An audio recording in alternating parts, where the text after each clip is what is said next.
Hello, everybody. This is Chris Sarda with a Chaotic Sports podcast. This is a little thing I was doing a couple of years ago called Chaos Daily, which I will try to put up. And basically, what the idea is it's not a long form, hour and a half conversation like you've seen me do with my partners on here, Wayne and Angelo. This is just going to be a quick 2-3 stories, something like that, just to keep the engines running, just to put something up, just to keep my mind in sports and thinking critically about them.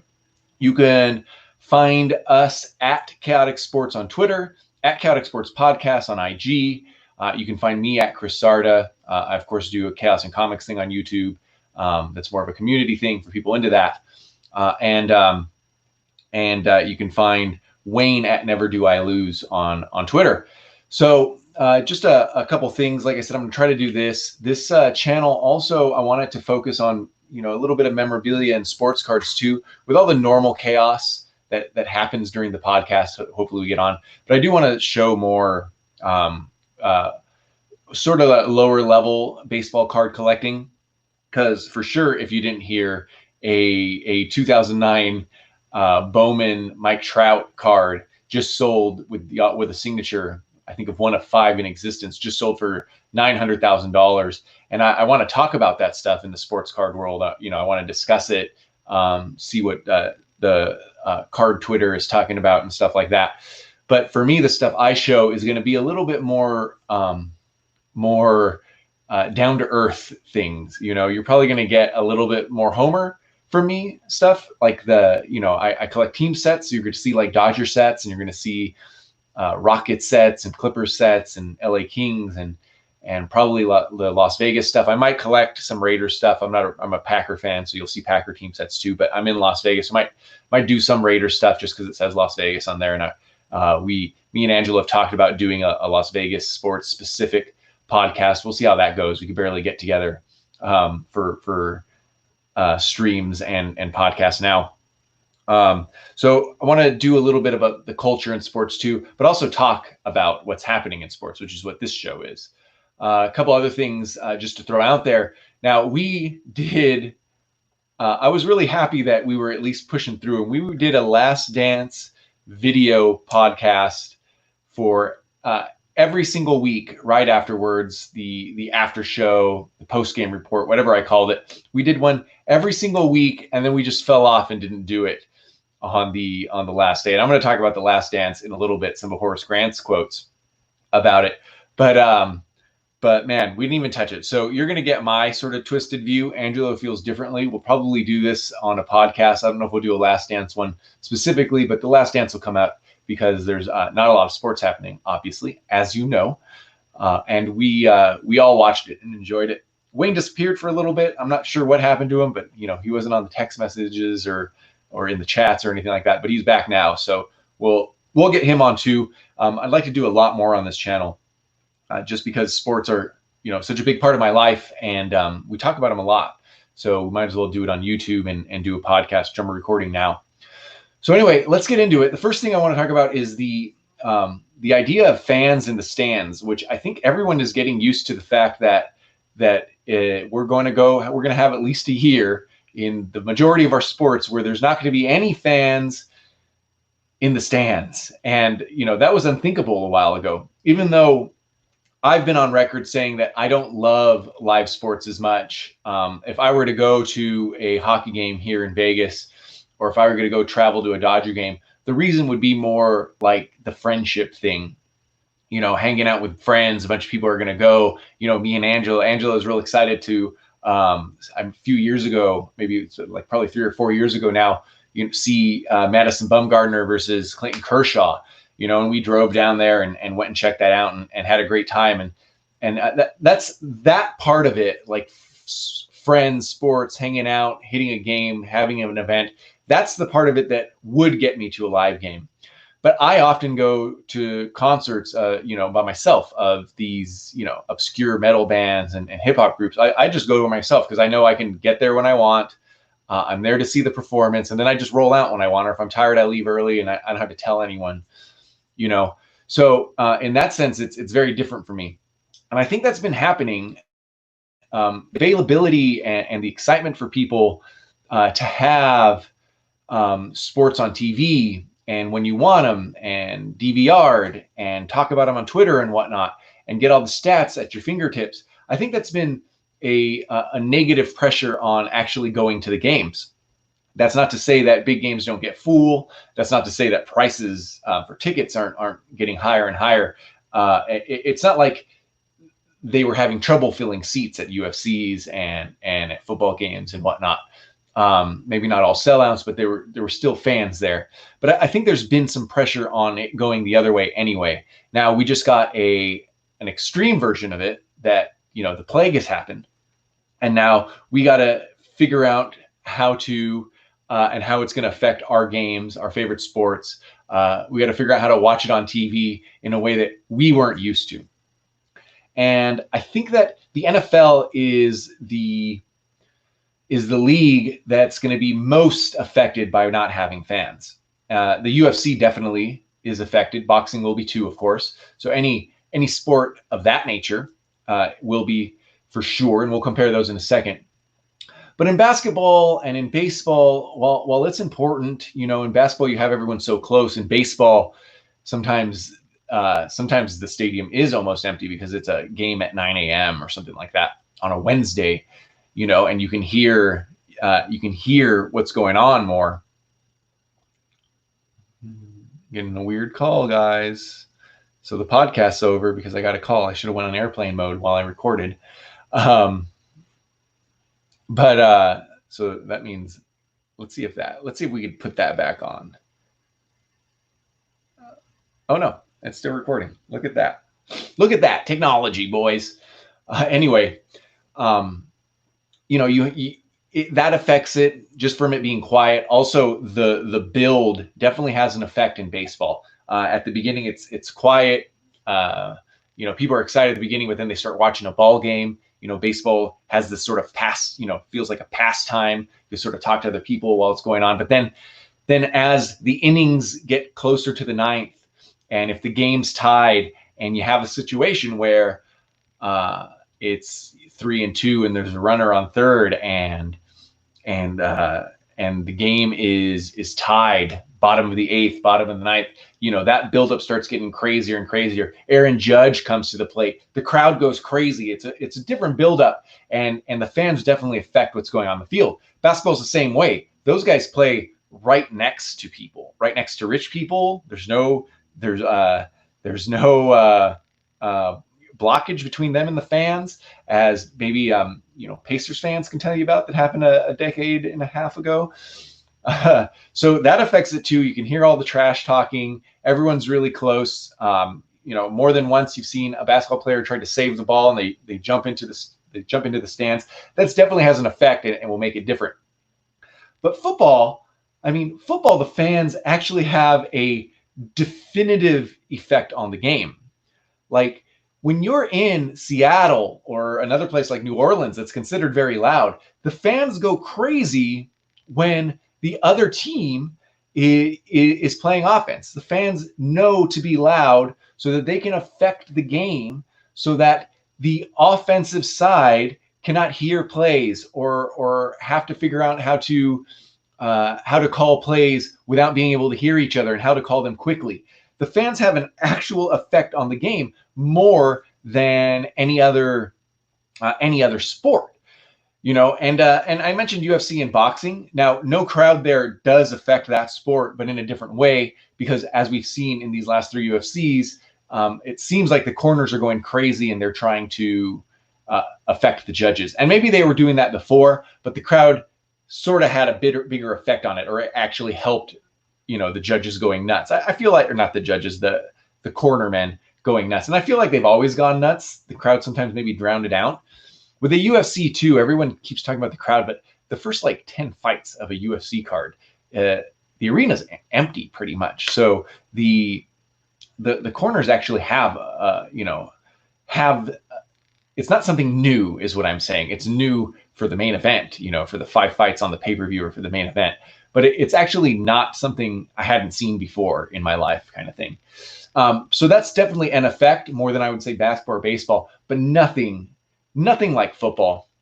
And as we come to the football season, which I do believe is gonna happen, the virus would have to have a crazy jump for us to go into re-lockdown. I mean, so many people now are just sick of it, unfortunately, and they're being irresponsible and whatnot.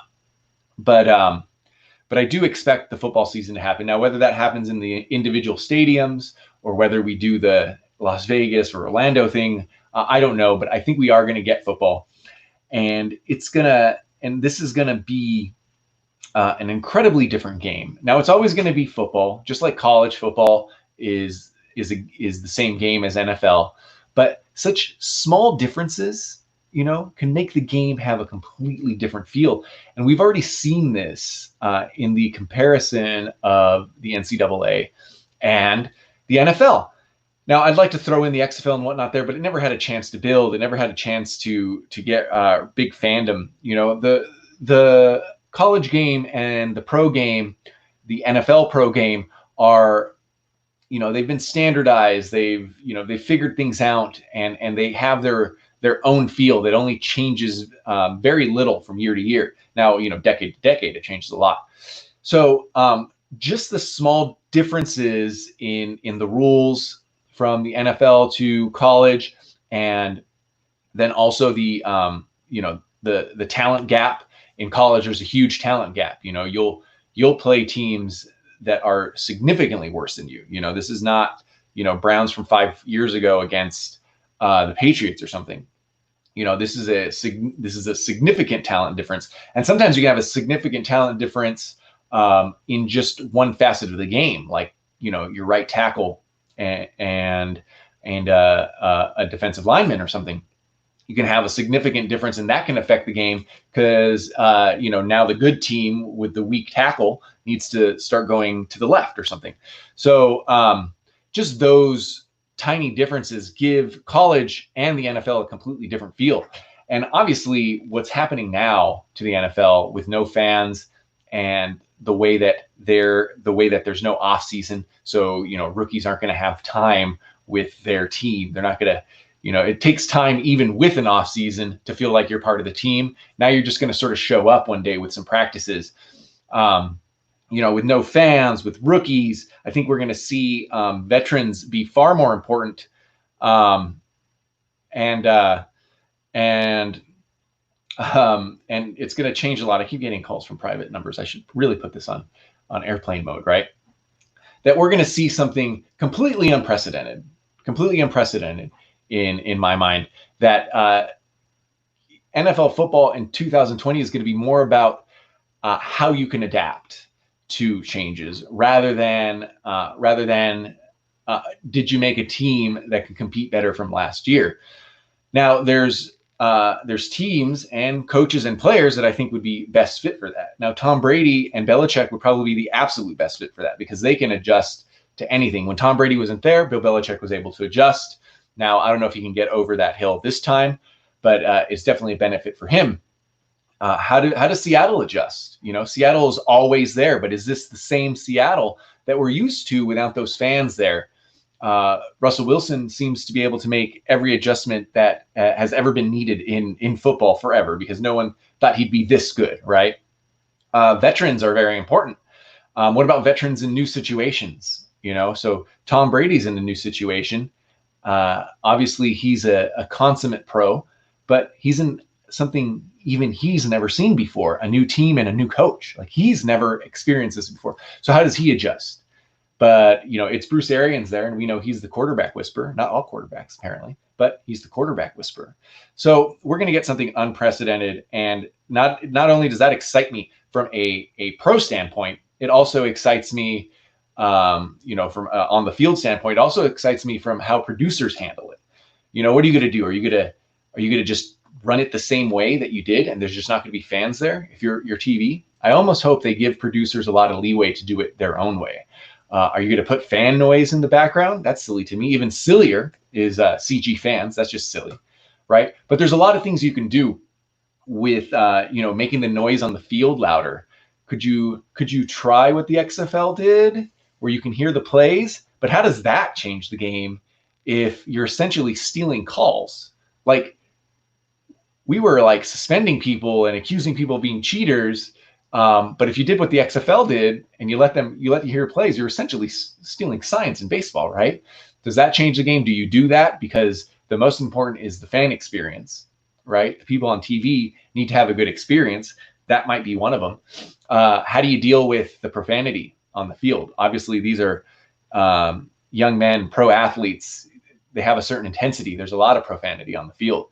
You know, you can have multiple streams. I know Joe Buck and Troy Aikman need to be professionals. They've been doing this for a long time. They need to be, you know, they can't choose sides necessarily, even though sometimes you can hear Troy Aikman choosing a side, but they can't choose sides necessarily. But why not multiple feeds now?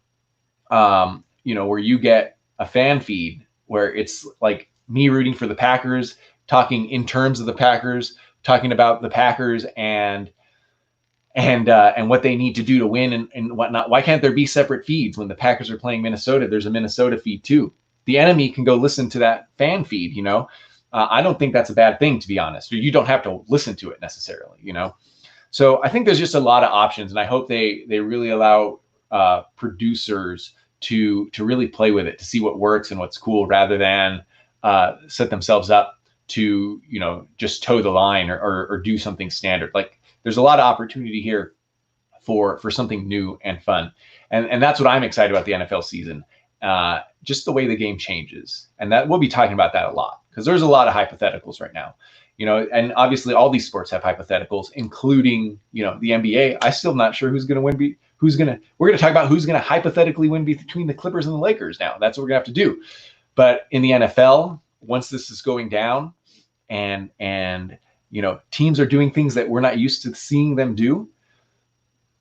And we're going to start talking about, well, what if the fans were there? What if there was crowd noise? You know, what if, what if that player last week didn't get in trouble for what he said on the field, and now he's had to deal with social media issues the whole week? You know, it's going to change the game. And you guys may think for the bad, but I'm a guy that's sort of addicted to change, and I like to see how weird things happen. And it makes me very excited for the season. Second story I wanted to talk about was, like I said, we were touching on The Last Dance. We did a after show for every week except for this last week. We just decided not to. I think it was unspoken. Wayne disappeared, like I said. Angelo wasn't like pushing me, let's do one, and my kid was very screaming that day. So we didn't do the last one. But we'll definitely talk about it on a longer form podcast. Angela has a different view than me. I thought it was a big fluff piece. You know, I was trying to give it. If you look at The Last Dance and our post show reports, you'll see me like accepting it, you know, and maybe I should start hinting at it, talk about it a little. And by the end, it was like, this is Jordan approved BS. And it turns out that Horace Grant thinks the same thing. Horace Grant was on a ESPN Chicago podcast and basically is pulling the scab off the wounds of his talked about rivalry or fight with Michael Jordan. And I really think that some of that stuff that we hear, like Michael Jordan's issues with Charles Barkley now, you know, they've been friends forever. And because Charles Barkley did what he's supposed to do, comment on the NBA, now apparently they're estranged. Horace Grant, of course, supposedly was involved with the Jordan rules. I mean, I don't know if he was or not. He's friends with the writer. I really want to cover that book in on this channel, talk about that book, but you know, we'll do that some other time. That's another thing I should probably do is there's a booktube on YouTube, obviously, a bunch of people that talk about the books they're reading, mostly fiction, but I don't see one about sports very often. So a nice sports reading club would be good, long form stuff. But Horace Grant is definitely not someone that's a fan of Michael Jordan today. And Michael Jordan, from what we know about him, definitely won't be someone that makes up with Horace Grant, as he's not someone that is want to make up with Isaiah Thomas or anyone else. So SB Nation pulled some quotes. I just want to read one of them from Horace Grant. It's a grudge, man. I'm telling you, it was only a grudge. And I think I proved it during the Soul Code documentary. When if you say something about him, he's going to cut you off. He's going to try to destroy your character. And you've seen this here. And, you know, I've known from more than one person living in Vegas, a lot of my friends work in the service industry, that Michael Jordan isn't the greatest person. A lot of people say, I've heard this said about him, that he was put here to play basketball and pretty much not do anything else. The documentary barely touched on gambling. Documentary didn't touch anything on his dad. It didn't talk about the controversies with, I forget the guy's name now, but the guy he was betting and lost $1.2 million to. It didn't talk about how basically Michael Jordan, cut that guy off who was in talks to bring an NBA team to San Diego. So there needs to almost be a Last Dance unauthorized documentary. And that's what I want to see, because to be honest, now that the documentary's over, I can give a fuck. I can give a fuck about that footage. I don't even know what footage was the footage that was in the can. You know what I mean? Like, there's a lot of footage that they used that I've probably seen before, was available and I didn't care about. And then they used a bunch of footage that didn't change much. Like, what was important was what Michael Jordan said, and what we got was a huge fluff piece. So what we need is a unauthorized Michael Jordan documentary, and then let's see if he cuts down that person's character. So I didn't enjoy. In the end, C plus, something like that. I enjoyed it to talk about it. I enjoyed it to relive the 90s. Like, the NBA in the 90s was huge. It was super exciting. They didn't mention Olajuwon. I feel like Olajuwon might have beat the Bulls in the years that Jordan was gone, but we'll never know. And everyone will continue to tell me that he wouldn't have. So in the end, though, you got pretty much what you already knew. Pretty much what you already knew, except that the flu game was actually a food poisoning game. And a lot of us know or have evidence that it was actually a hangover game and that he was probably in Vegas. So there's a lot of like BS floating out there, and even that statement that I just said, I got to go, let's go. We need to go like check on that. Like, did the media just miss that? Like, in Vegas, like, to us, it's well known that he came to Vegas, but it doesn't seem very reported on.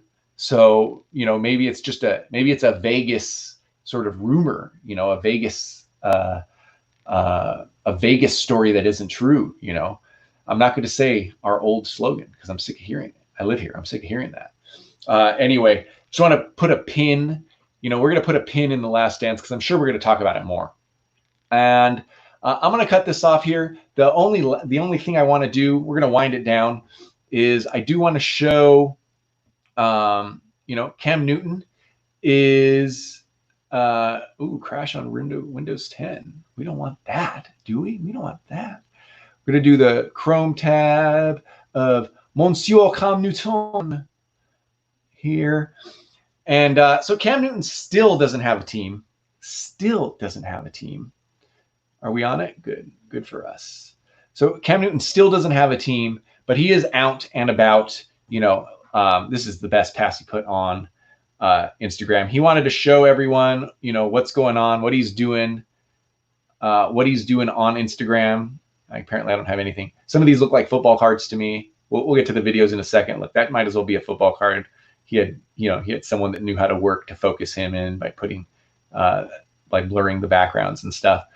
Here we go. I got a little lag, but I mean, basically, and it should be, this is a commercial for Cam working out, because he is a free agent. Now, I don't think this is a red rifle situation where Andy Dalton knew that he was probably going to be a backup anyway, right? Like, he probably could have been on a bad team.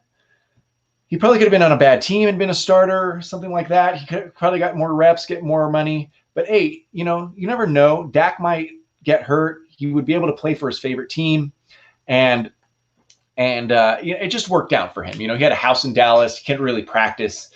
Who knows how much money he would have gotten? So it worked out for him. But Cam Newton's a different story, right? He's going to be a starter somewhere. It's just the money situation that's got to work, and he can't work out for teams right now, so he's got to do stuff like that. And I think it's what he can do. It's the best that he can do. The big question for now for Cam Newton is, can you stay healthy? It felt like Cam Newton was the guy that, he's the only guy that can run around. But eventually that stuff gets caught, it catches up to you. It doesn't matter how big you are and strong you are as a quarterback. Like, getting hit and running will catch up to you, and like a lot of teams in the NFC South, with the exception, I guess I'm really just thinking of Cam Newton and Matt Ryan.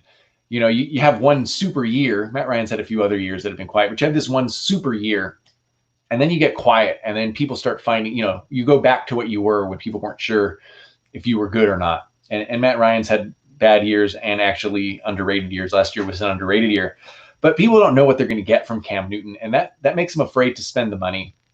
Can't work him out. You can barely talk to him. Talking to Cam Newton's not going to give you that much, because he is, you know, he is really his own guy. He's a little bit crazy, you know, not Dennis Rodman crazy, but you know, he sets his own path. You know, he wears shawls like my grandmother used to wear. So, you know, he's in a situation, but the reason he's not signed is because he's going to be a starter somewhere, and it's just about money. You know, he's probably asking for so much, but it's something that has to come. You know, the timing has to work perfectly. And I keep reading these articles, and I really need to formulate my opinion where he's going to go and where he's a great fit. You know, but the truth is that, I mean, Cam Newton can help a lot of teams. Like Cam Newton is worth the risk, because in the NFL, there's a handful of teams that are good. The Packers got to the NFC Championship, you know, and is probably one of Aaron Rodgers' worst years since his first year as a starter, at least stats wise, you know.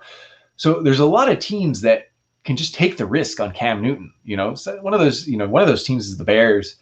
It all depends on whether you can pay him, whether you can restructure his contract, whether you can be under the salary cap, you know, and how Cam Newton works with you. And how Cam Newton works with you is going to depend on how other people will do it, you know. So I'm excited to see Cam Newton play. I'm glad he's doing this. A lot of people, it seems like people just have stuff to say about Cam Newton, and all he's doing is throwing the ball around, you know.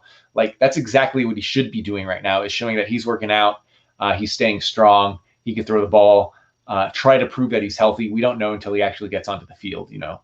But someone's going to get him, and someone's going to take a very measured and good risk. In my opinion, that's the kind of risk that you should be taking. So anyway, I'm going to end this. I really wanted it to be 15 minutes, but we're going up on 30. So thank you guys for watching. This is Chaos Daily. My name's Chris Sarda. Find us at Chaotic Sports on Twitter and at Chaotic Sports Podcast on Instagram.